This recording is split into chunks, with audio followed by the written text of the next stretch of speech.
पिछली कथा तक आपने सुना कि नारद जी कलयुग से पीड़ित पृथ्वी लोक को देखकर अत्यंत शोकातुर थे, जिसका वर्णन उन्होंने सनत कुमार जी को किया। खिन्न मन से विचरते हुए उन्होंने आगे एक आश्चर्य देखा। वहां दो वृद्ध पुरुष अचेत अवस्था में पड़े हुए थे और उनके बगल में एक स्त्री चिल्ला चिल्ला कर रो रही थी। उस स्त्री के समीप जाकर नारद जी ने उसकी व्यथा पूछी। वह स्त्री बोली, मेरा नाम भक्ति है और ये ज्ञान और वैराग्य नामक मेरे दो पुत्र हैं। घोर कलयुग के प्रभाव के कारण मैं और मेरे पुत्र दुर्बल और निस्तेज हो गए हैं। नारद जी ने कुछ विचार कर उसका कारण जानकर उस स्त्री से कहा कि कलयुग में सदाचार, योग मार्ग, तप आदि लुप्त हो गए हैं।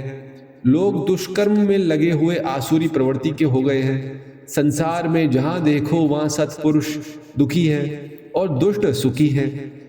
इस समय जिस बुद्धिमान पुरुष का धैर्य बना रहे वही बड़ा ज्ञानी और पंडित है। अब भक्ति करने वालों में भी ज्ञान और वैराग्य दिखाई नहीं देता।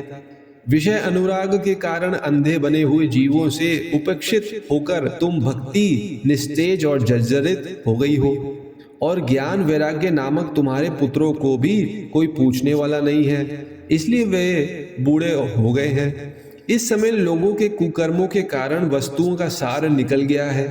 ब्राह्मण केवल अन्न धन आदि के लोभवश घर घर जन जन को भागवत की कथा सुनाने लगे हैं, इसलिए कथा का सार चला गया है। तीर्थों में अत्यंत घोर कर्म करने वाले नास्तिक पुरुष भी रहने लगे हैं, इसलिए तीर्थों का भी प्रभाव जाता रहा। जिनका चित्त काम क्रोध आदि में लिप्त है वे तपस्या का ढोंग करने लगे हैं, इसलिए तप का सार चला गया है।